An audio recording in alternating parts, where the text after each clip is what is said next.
Bonjour à toutes et à tous et bienvenue dans cette vidéo qui constituera l'introduction de la troisième séance de travaux pratiques que vous aurez eu du coup ce deuxième quadrimestre de votre première année et qui va porter sur l'électricité, en particulier sur les lois de Kirchhoff et la loi d'Ohm. Alors il s'agit de la seule séance de travaux pratiques que vous allez réaliser et qui portera sur l'électricité puisqu'à partir de la prochaine séance vous aurez les TP dites tournantes qui sont donc des séances de travaux pratiques qui portent sur la physique moderne et qui reposent du coup assez lourdement sur ces notions d'électricité. Donc soyez attentifs, c'est vraiment dans votre intérêt. C'est une séance de travaux pratiques qui est particulièrement importante, celle-ci. Alors, ce qu'on va revoir ensemble dans cette vidéo, c'est uniquement les rappels théoriques. La manipulation en tant que telle, on vous l'expliquera au labo le jour J, c'est plus facile. On va revoir ensemble parce que c'est un circuit électrique. On va revoir ensemble les lois de Kirchhoff et on va revoir ensemble essentiellement la loi d'Ohm. Ça va déjà bien nous occuper. Et puis ensuite, vous allez voir qu'on va revoir les lois d'association de résistance, mais qui en fait ne sont jamais qu'une conséquence des lois de Kirchhoff et de la loi d'Ohm, qui sont moins importantes à retenir par cœur que les lois de Kirchhoff et la loi d'Ohm. Alors juste pour se resituer un tout petit peu dans le cadre plus général de la physique, on sait qu'en physique on a 4 interactions fondamentales. On a la force gravitationnelle, on a les forces nucléaires fortes et faibles qui touchent à la cohésion des atomes dans la matière, qui ne vont pas trop nous occuper aujourd'hui. Et puis on a la force électromagnétique, qui est vraiment le sujet qui nous intéresse aujourd'hui. Alors cette force électromagnétique, on dit qu'elle est unifiée, c'est-à-dire qu'elle recourt, c'est la même théorie qui décrit à la fois le magnétisme et l'électricité. Pour le coup, aujourd'hui, on va uniquement s'intéresser aux questions d'électricité, on ne va pas faire vraiment de magnétisme aujourd'hui. Alors, la notion de courant électrique. Donc un courant électrique, c'est quoi? C'est un déplacement de charge, en l'occurrence d'électrons, typiquement, maintenant on le sait, sauf que ça n'a pas toujours été très clair ça. Alors, on peut s'intéresser en particulier au courant qui circule dans un câble électrique, c'est la plupart du temps le cas qui va nous intéresser. Pour ça, il va falloir couper notre câble électrique et s'intéresser au nombre de charges qui vont traverser notre câble électrique par unité de temps. Alors évidemment, ça va faire intervenir une notion de section du câble, vous avez assez bien l'habitude de ce genre de choses maintenant avec le cours. Alors l'unité du courant électrique, du coup, c'est forcément des unités de charge divisées par des unités de temps. C'est le nombre de charges qui passent par unité de temps, donc par définition, ça ne peut qu'être ça. Et donc ce sont des coulombs par seconde. Sauf que le coulomb par seconde, on n'appelle pas ça juste coulomb par seconde, on appelle ça l'ampère, c'est une unité fondamentale du système international.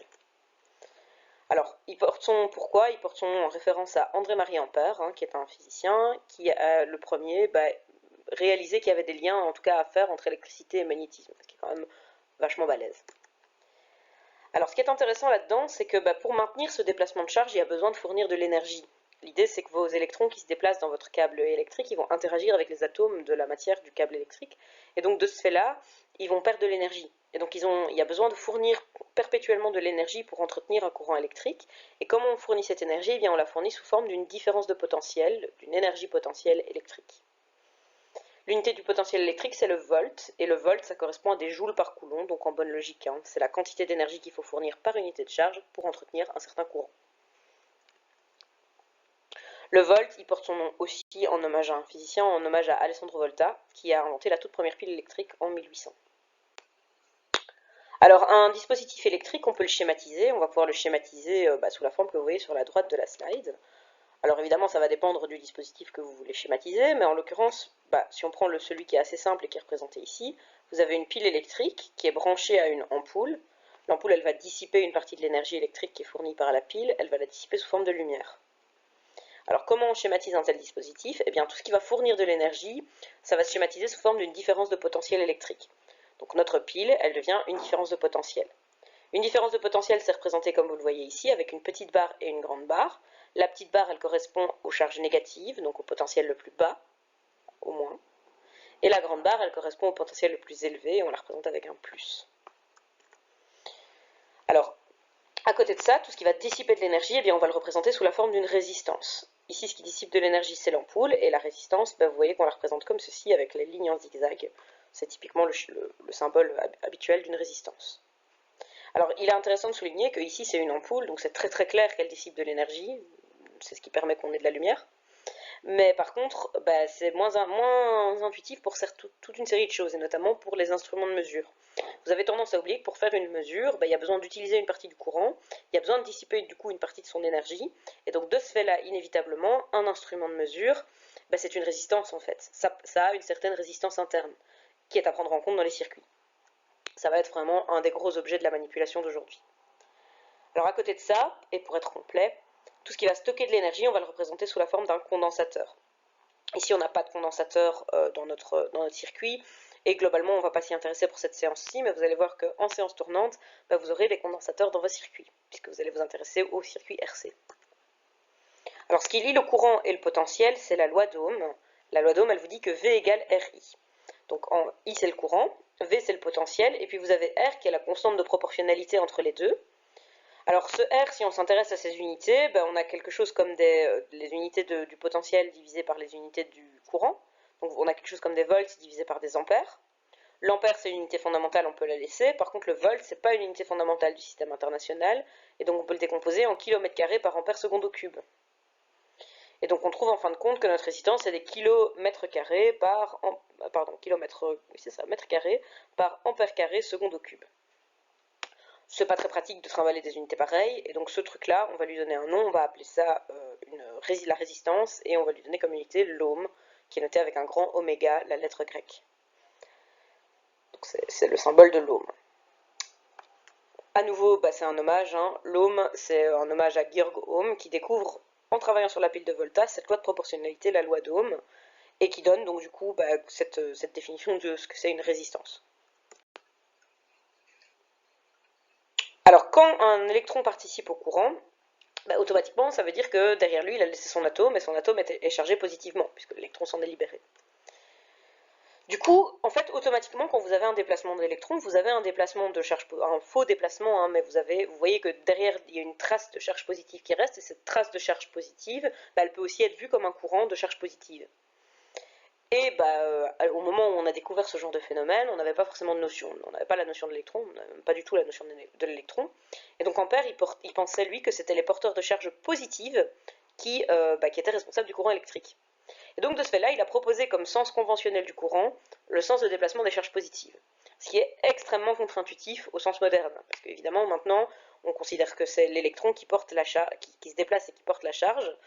Et le sens des charges positives, c'est le sens inverse au sens des électrons. Donc c'est très très bizarre et très contre-intuitif, mais c'est comme ça. Donc il faut savoir que c'est important que du coup le sens conventionnel du courant est le sens inverse au sens de déplacement des électrons. Donc il va vers la grande barre du potentiel, vers la petite barre, alors que les électrons font forcément l'inverse. Pour mieux comprendre la notion de potentiel électrique, je pense que c'est intéressant de faire une analogie avec la gravitation. Donc il faut réaliser qu'en fait le courant électrique, c'est quoi? Le courant électrique, c'est un fluide, ça peut être vu comme un fluide de charge. Et le courant, la grandeur courant électrique, c'est l'équivalent du débit en fait, de charge. C'est une façon de voir les choses. Suivez-moi et vous allez voir que l'analogie a du sens. Pour comparer un peu notre circuit électrique, ce que je vous propose, c'est une situation comme celle-ci, où vous avez un fluide qui se déplace, où il y a une zone de haut potentiel, et puis après il perd une zone de haut potentiel gravitationnel, et puis il y a une perte de potentiel gravitationnel, etc. Donc dans les deux cas, on va partir d'une zone de haut potentiel, si on s'intéresse ici au déplacement du courant, et ici si on s'intéresse au déplacement du fluide. Le déplacement, il va être caractérisé par une grandeur, le courant dans le cas de l'électricité, et puis le débit dans le cas de la mécanique des fluides. Au niveau de la chute, vous avez une perte d'énergie potentielle gravitationnelle. Et bien ça, au niveau du circuit, ça revient à traverser une résistance, où il y a une perte d'énergie potentielle électrique. Okay. Du coup, votre fluide, ou votre courant, il est déchargé, il se retrouve en tout cas dans une zone de bas potentiel, peut-être que déchargé n'est pas le bon mot, mais en tout cas vous avez un potentiel qui est plus faible après avoir traversé la résistance ou la chute d'eau. Et ensuite, pour revenir à la zone de haut potentiel, il va falloir fournir de l'énergie. Ça peut se faire de deux façons. Dans le cas de l'électricité, ça va se faire avec une pile, typiquement. Et dans le cas de notre fluide, ça va se faire avec une pompe qui va fournir de l'énergie pour ramener le fluide en haut, tout simplement. Alors, la dernière notion dont on a besoin avant d'attaquer les lois de Kirchhoff, ce sont les notions de nœud et de maille. Alors, un nœud, c'est quoi? Un nœud, c'est un point du circuit où on a au moins 3 fils qui se croisent. Vous en avez un exemple ici. Vous avez 3 fils différents du circuit qui se croisent. Voilà, tout simplement. Une maille, c'est une boucle fermée du circuit. il y en a toute une série, mais donc par exemple, celle qui comprend R2 et R3, c'est une maille. Vous savez faire un tour complet dans cette maille-là sans avoir besoin de l'extérieur. Alors, combien est-ce qu'on a de nœuds dans ce circuit? N'hésitez pas à faire pause et à vous poser la question avant d'écouter la suite. Dans ce circuit-ci, on a 2 nœuds. On a un nœud ici et un nœud là, c'est les 2 seuls endroits où il y a un croisement de 3 fils. En d'autres termes, c'est les seuls endroits où le courant doit se subdiviser ou se recombiner d'une façon ou d'une autre. C'est ça, les nœuds. C'est ce qui nous intéresse. Et puis combien de mailles a-t-on dans ce circuit? Eh bien, en l'occurrence, on en a une que je vous ai montrée en R2, R3. Et puis, je vous laisse y réfléchir, n'hésitez pas à faire pause. Je parle exprès pour que vous ayez le temps. Et puis à côté de ça, on a celle-ci, qui fait intervenir R1, R3, R4 et V. Et puis vous avez celle qui fait intervenir V, R1, R2 et R4. Donc vous avez 3 mailles dans ce circuit. Alors, les lois de Kirchhoff. En somme, en énoncé, elles sont simples. Ce qui est compliqué, c'est les signes. Donc la première, elle vous dit que la somme des courants entrant et sortant d'un nœud est toujours nulle. L'idée derrière, c'est que la charge est conservée. Si vous avez des charges électriques du courant qui arrivent au niveau d'un nœud, il doit ressortir à un moment, donc il doit ressortir sous forme d'un autre courant électrique ailleurs. D'autre part, la deuxième loi de Kirchhoff, elle vous dit que la somme des tensions qui sont gagnées et perdues sur une maille est toujours nulle. Ça, c'est une conséquence de la conservation de l'énergie et de ce que je vous disais avant avec les analogies qu'on peut faire. La pile, la différence de potentiel, c'est la même chose que si vous voulez une pompe ou quelque chose comme ça, c'est quelque chose qui apporte de l'énergie. Les résistances, c'est quelque chose qui dissipe de l'énergie. Et donc l'idée, c'est comme un système électrique, c'est stable comme système, un circuit électrique, eh bien il est indispensable que ce qui est gagné au niveau de la différence de potentiel soit ensuite dissipé dans les résistances. Il doit y avoir une sorte d'équilibre. Ça, c'est la conséquence, c'est la deuxième grande loi de Kirchhoff. Alors, ce qui est compliqué avec ces lois-là, c'est les conventions de signes, en fait. Pour la loi des nœuds, en général, ça ne vous pose pas trop de problèmes. La convention, elle veut quoi? Elle veut qu'un courant qui entre dans le nœud est positif et qu'un courant qui sort du nœud est négatif. Donc, dans le cas de l'exemple ici, I1 va être positif et I2, I3 seront négatifs. Pour ce qui est des tensions, c'est là que ça devient plus compliqué. Là, par contre, ça va dépendre du sens dans lequel vous parcourez votre maille. Parce que forcément, ce qui correspond à une perte pour les électrons correspond à un gain pour le circuit, etc. Donc il y a toutes ces idées de construire du sens du courant, etc. qui perturbent les choses. Et donc vous allez avoir besoin de 2 choses. Vous allez avoir besoin du sens dans lequel vous allez parcourir votre maille. C'est important. Dans quel sens vous parcourez le tour. Je ne sais pas vous dire ça autrement. Et d'autre part, du sens de circulation du courant dans la maille. Qui, elle, par contre, dépend des différences de potentiel, tchic et tchac. Donc il faut les avoir marquées avant.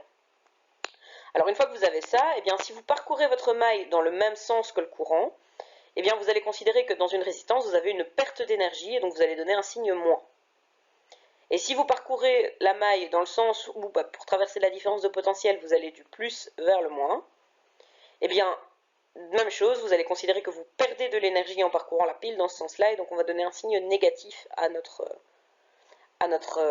différence de potentiel associée. C'est l'inverse si on parcourt la maille dans l'autre sens. Donc dans l'exemple ici, si on avait parcouru la maille de droite à gauche, je parcourais la résistance dans le sens inverse au courant, donc là le potentiel associé était positif, et puis je parcourais la différence de potentiel du moins vers le plus, et donc dans ce cas-là, la différence de potentiel associé est positive aussi. Alors, je vous donne un exemple, je reviens à l'exemple précédent pour que tout soit bien clair. À chacune des résistances que vous trouvez ici sur le circuit, vous allez pouvoir, dans un premier temps, et c'est important, associer son courant et sa tension. C'est-à-dire que le courant qui circule n'est pas forcément le même dans tout le circuit. Donc a priori, vous notez qu'à R1 est associé I1, à R2 est associé I2, à R3 est associé I3 et à R4 est associé I4. Pareil avec les différences de potentiel. Alors en passant, vous noterez que je les ai indiquées U sur le schéma, pas V, alors qu'on avait utilisé V jusqu'ici, les deux s'utilisent de façon interchangeable. Grand U et grand V utilisent ça représente tous les deux des différences de potentiel, c'est juste 2 conventions qui existent, comme ça vous le savez. Alors dans un premier temps, on va appliquer la loi des nœuds. On a un premier nœud ici, dans ce nœud-là, vous avez un courant entrant I1, un courant sortant I2 et un courant sortant I3. Et donc vous avez que I1 moins I2 moins I3 est égal à 0. Vous avez un deuxième nœud là-bas, un courant entrant I2, un courant entrant I3, ceux-là ont un signe positif, et un courant sortant I4, celui-là a un signe négatif, donc I2 plus I3 moins I4 égale 0. C'est plutôt simple. Ensuite, on doit appliquer la loi des mailles. moins facile. Alors si on s'intéresse à cette maille-ci, et qu'on la parcourt du coup dans le sens des aiguilles d'une montre, donc dans ce sens-ci, je fais quelque chose comme ça. C'est tout à fait possible de la parcourir dans ce sens-là qui est le sens inverse. Mais moi je choisis le sens des aiguilles d'une montre. Dans ce cas-là, si on traverse la différence de potentiel du moins vers le plus, donc on va lui donner un signe positif, V. Puis on traverse la résistance 1 dans le sens du courant. Donc là par contre la tension associée doit avoir un signe négatif. Donc ça va être V moins U1. Pareil quand on traverse R3. Donc on traverse dans le sens du courant, donc automatiquement signe moins pour la tension associée, donc on a moins U3. Et pareil quand on traverse R4, on a un signe moins pour la tension associée, moins U4. Et donc vous trouvez en fin de compte que V moins U1 moins U3 moins U4 est égal à 0. Deuxième maille, la toute grande mais qui prend cette fois-ci R2 au lieu de R3. Le raisonnement est le même. Donc on va parcourir cette maille dans le sens des aiguilles d'une montre. On traverse la différence de potentiel du moins vers le plus. Donc la tension associée est positive, c'est V plus V. On traverse R1 dans le sens du courant, donc la tension associée est négative, donc on a moins U1. On traverse R2 dans le sens du courant, donc la tension est négative, on a moins U2. Et on traverse R4 dans le sens du courant, donc la tension est négative, on a moins U4. Et donc on a V moins U1 moins U2 moins U4 égale 0. Et enfin, on a la dernière, la petite maille, qui est peut-être un peu plus perturbante. Dans cette maille-là, si on la parcourt de nouveau dans le sens des aiguilles d'une montre, eh bien, quand je traverse R2, je la traverse dans le sens du courant, donc la tension associée doit être négative, on a moins U2. Et quand je traverse R3, là par contre, je la traverse dans le sens inverse au courant. Souvenez-vous, j'ai parcouru la maille dans le sens horlogique. Donc dans le sens horlogique, je parcours dans ce sens-ci la résistance R3. Et donc là, par contre, on parcourt la maille dans le sens inverse au courant, et donc la tension associée est positive. On a plus U3, et moins U2 plus U3 égale 0. Donc si on récapitule toutes les lois de Kirchhoff qu'on a pour ce circuit, on a deux lois des nœuds, associées aux deux nœuds qu'on a identifiés dans le circuit, et puis on a trois lois des mailles. Sauf qu'en plus de ça, on sait aussi que la loi d'Ohm est vraie. Et donc elle permet de réécrire toutes les lois des mailles. Chacune des lois des mailles va se réécrire, R1, R3, R3, R4, R4, etc. Chacune des tensions, donc les tensions U1, U2, U3, U4, je les ai réécrites en termes de la résistance et le courant. Parce qu'en général, c'est plutôt à ça qu'on a accès. Alors, tout ça nous prépare à parler de la notion d'association de résistance. La notion d'association de résistance, l'idée c'est que parfois, quand vous avez des circuits très compliqués, vous pouvez les réduire en circuits très simples. Simplement parce que si vous avez plusieurs résistances qui interviennent sur une même branche du circuit, eh bien vous allez pouvoir réduire toutes ces résistances en une seule grosse résistance. Donc, il y a plusieurs cas de figure qui peuvent se présenter. Les deux qui nous intéressent, c'est les résistances en série et en parallèle. Alors, on va dire que deux résistances sont en série quand le courant il passe par l'une et puis par l'autre. Ici, le courant, il part je vous rappelle que c'est le courant et pas les électrons, hein. Il part du plus, il parcourt R1, puis il parcourt R2, et puis il revient en moins. Tout va bien. Ça, c'est en série. Dans ce cas-là, on peut écrire la loi des mailles sur notre circuit, en parcourant dans le sens horlogique. Je parcours la différence de potentiel du moins vers le plus, donc j'ai plus V pour la tension associée. Je parcours la résistance R1 dans le sens du courant, donc j'ai moins V1. Je parcours la résistance R2 dans le sens du courant, donc j'ai moins V2, et donc on trouve que V moins V1 moins V2 égale 0. Donc V moins R1I1 moins R2I2 égale 0. C'est la loi d'Ohm, exactement comme je vous parlais de l'utiliser à la slide précédente. Sauf que dans ce courant-là, dans ce truc-ci, le courant il circule dans tout le circuit, il n'a pas d'autre choix. Il est un peu obligé d'aller dans ce sens-là et de passer à la fois par R1 et par R2. Donc ça veut dire que le courant, dans tout le circuit est le même. Le courant qui passe dans R1, c'est le courant qui passe dans R2, et c'est le courant I qui passe dans le circuit. Et donc on trouve en fin de compte que V moins R1I moins R2I est égal à 0. Ça, on peut réécrire ça comme V égale R1 plus R2 fois I. On retrouve quelque chose qui ressemble très fort à la loi d'Ohm, sauf que la résistance ici, c'est R1 plus R2. Donc en fait, deux résistances sont en série, et dans ce cas-là, les deux résistances en série, elles vont s'additionner en pratique. Tout se passe comme si on avait une grosse résistance, dont la résistance totale, c'est R1 plus R2, et c'est tout. On retrouve une loi d'Ohm, tout à fait classique. Alors le deuxième cas de figure, c'est le cas des résistances en parallèle. Là par contre, le courant il doit choisir, il doit passer par l'une ou par l'autre. Donc si on parcourt dans notre circuit, on part du plus, le courant il va circuler ici, il va arriver au niveau du nœud, et au niveau du nœud il va devoir choisir. Il va devoir partir vers R1 ou partir vers R2. Donc, en pratique, il y a une partie qui va aller vers R1, une partie qui va aller vers R2. Typiquement, il y en a plus qui vont aller vers la plus petite résistance, en bonne logique. Et puis ensuite, votre courant, il se recombine ici, et puis il revient au niveau de la petite barre de votre différence de potentiel. Si on écrit les lois de Kirchhoff, donc sur la loi des mailles en l'occurrence, sur ce circuit, d'abord sur la maille qui prend ici la résistance R2, de nouveau dans le sens des aiguilles d'une montre, eh bien, je parcours la différence de potentiel du moins vers le plus, donc je vais avoir plus V. Je parcours la résistance R2 dans le sens du courant, donc j'ai un signe négatif, c'est moins V2. Donc V moins V2 égale 0. Pareil pour la grande maille qui a fait intervenir R1, hein, donc là à nouveau je la parcours dans le sens des aiguilles d'une montre, j'ai V moins V1 égale 0, parce qu'ici on a parcouru dans le sens du courant. Sauf qu'on a aussi les lois des nœuds, on a la loi des nœuds ici et là. Ici elle vous dit quoi? Elle vous dit que I3, le courant entrant, moins I1 moins I2 égale 0, donc en d'autres termes I3 égale I1 plus I2. Et celle ici, elle vous dit quoi? Elle vous dit que I1 plus I2 moins I4, qui est le courant sortant, égale 0, donc en d'autres termes, I1 plus I2 égale I4. Alors ce grand courant là, qui vaut I3, I4 ou I1 plus I2, on va l'appeler I, tant qu'à faire. Ça va être on va appeler ça le courant général qui circule dans le circuit. Et ici, ce qu'on va remplacer, grâce à la loi d'Ohm, ce sont les deux courants I1 et I2. On sait que I1 c'est V1 sur R1 et on sait que I2 c'est V2 sur R2. Et donc on trouve que V sur R1 plus V sur R2 c'est I. Et donc on peut réécrire ça comme V c'est 1 sur R1 plus 1 sur R2 exposant moins 1 fois I. Du coup tout se passe comme si vous aviez une seule résistance R, mais qui cette fois vaut 1 sur R1 plus 1 sur R2, le tout exposant moins 1. C'est moins simple. C'est moins simple, mais voilà, malgré tout, on peut quand même retrouver quelque chose qui ressemble à une loi d'Ohm générale, et ça c'est vachement pratique. Donc si on récapitule, quand vous avez des résistances en série, elles s'additionnent, la résistance totale c'est R1 plus R2 plus R3, etc. Et quand vous avez des résistances en parallèle, là par contre c'est les inverses qui s'additionnent. 1 sur la résistance totale vaut 1 sur R1, plus 1 sur R2, plus 1 sur R3, etc. Autant de fois que vous avez des résistances. Ça permet de simplifier beaucoup la résolution des circuits. Si vous ne vous trompez pas dans le fait d'identifier qui est en série, qui est en parallèle, vous allez pouvoir redessiner le circuit. Et vous allez pouvoir le résumer. Donc si on prend par exemple ces circuits-ci, vous voyez que quand on le redessine, en fait, ça ressemble à ça. Okay. Alors une fois que votre circuit est redessiné, on va pouvoir associer ces résistances 2 par 2. Ici, on a un cas simple, on a juste deux résistances en série, donc on peut commencer par là. On trouve que R1,2 c'est R1 plus R2, et donc R1 et R2 sont remplacés par une résistance R1,2 qui vaut la somme des deux. Cette résistance R1,2, elle est en parallèle de la résistance R3, hein. Et donc pour trouver la valeur de la résistance efficace, il va falloir utiliser la loi des inverses. 1 sur la résistance efficace, c'est 1 sur R1,2 plus 1 sur R3.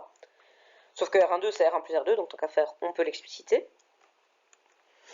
Et puis on trouve donc que la résistance efficace, c'est celle-ci, hein, et elle remplace à la fois R1,2 et R3, il ne reste plus qu'elle, et elle est donnée par l'équation que vous avez ici au-dessus, tout simplement. Donc vous voyez, il faut être bien systématique, il faut partir de la plus petite structure, parce que si vous avez déjà des choses partiellement en série, partiellement en parallèle, si vous partez directement en essayant d'associer R1 et R3, vous étiez mal parti, parce que vous alliez oublier R2. Donc il faut vraiment essayer d'être systématique et de partir de la plus petite unité de deux résistances qui sont bien purement en parallèle ou purement en série. Voilà. Là-dessus, je pense que c'est tout ce que j'avais à vous dire en termes de rappel théorique. On se voit au labo pour une partie d'entre vous, sinon vous verrez l'âme, ça revient au même, mais voilà. On se voit très bientôt dans tous les cas. Donc vous verrez, on va voir ensemble au labo en quoi va consister concrètement votre manip et puis le matériel que vous aurez à votre disposition. Et puis on va vous donner quelques conseils pratiques pour réaliser la manip. Vous en avez assez bien l'habitude désormais. Voilà. Eh bien je vous dis à très vite.